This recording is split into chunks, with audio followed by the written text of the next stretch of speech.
हप्ता बित्यो। अचानक अजीब कुरा सुरु भयो।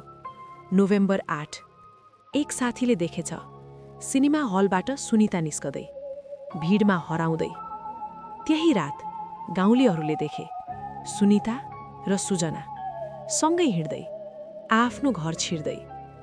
मरेका मान्छे घर कसरी गए?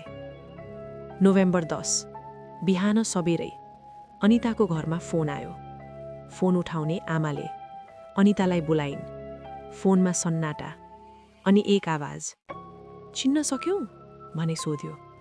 आवाज सुनिताकै जस्तो। अनिता डराइन्, भनिन्, चिन्न सकिन, को हो?